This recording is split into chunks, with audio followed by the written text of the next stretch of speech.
இங்க ஒரு சின்ன பொண்ணு ஒரு பையனை பாலத்து மேல இருந்து கீழே தள்ளி விடுறா. அது அந்த வழியா போன ஒரு லேடி பாத்துறாங்க. அதுக்கு பயந்து இந்த பொண்ணு பக்கத்துல இருக்கிற காட்டுக்குள்ள ஓடிடுறா. ஆனா கீழே விழுந்த பையனுக்கு ஒன்னும் ஆகாம சின்னதா மயக்கம் தான் போட்டிருக்கான். அது தெரியாத இந்த பொண்ணு அவளை துரத்திட்டு வரவங்களுக்கு பயந்து கீழ இருந்து ஒரு கண்ணாடி பீஸ் எடுத்து கையில வச்சுக்கிறான். அப்ப பக்கத்துல தெரியாம ஒரு பாம்பு மேல கைய வச்சதும் அவளோட கண்ணுக்கு எல்லாமே இருட்ட தெரிய ஆரம்பிக்குது. ஆனா இவ பகல்லதான் அந்த காட்டுக்குள்ள இருக்கா.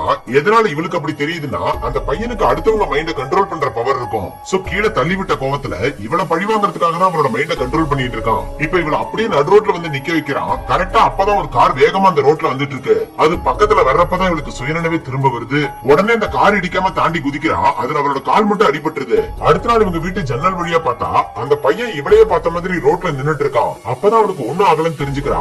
ஆனா அவன் அங்க இருந்தே இவளோட அம்மாவோட மைண்ட கண்ட்ரோல் பண்ணி அவங்க கையில இருக்கிற கத்திய வச்சு இவளை குத்த வைக்க பாக்குறான். அது தெரிஞ்சது இந்த பொண்ணு அவளோட ரூமுக்குள்ள போய் கதவை சாத்திக்கிறா.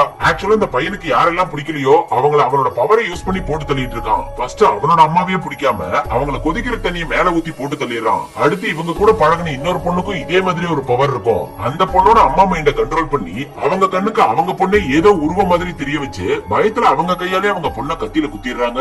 சோ அவனால எங்க இவளுக்கும் ஏதாவது ஆயிடுமோன்னு பயந்துதான் அவளை பாலத்துல இருந்து தள்ளி விட்டுருப்பா. இப்ப இவளோட அம்மாவோட மைண்டையும் கண்ட்ரோல் பண்ணி அவங்க கையில கத்தி வச்சிருக்கிறத பார்த்ததும் பயந்து போய் கதவை சாத்திக்கிறா. கொஞ்ச நேரம் கழிச்சு வெளியில வந்து பார்த்தா இவளோட அம்மா காணாம போயிடுறாங்க. எங்க போனாங்கன்னு தேடிக்கிட்டே வெளியில வரா. அப்ப அவளோட கால்ல போட்டிருந்த கட்டு அதுவாவே உடஞ்சு அவளோட கால் சரியாயிடுது. அதுக்கப்புறம் கிரவுண்டுக்கு வந்து பார்த்தாதான் தெரியுது அவன் இந்த பொண்ணோட அக்காவை போட்டு தள்ள மைண்ட கண்ட்ரோல் பண்ணிட்டு இருக்கான். ஆனா அவளை விட இவளோட அக்காவுக்கு பவர் அதிகமா இருக்கிறதுனால அவ அந்த கெட்ட பையனோட இதயத்தை நிறுத்திடுறா.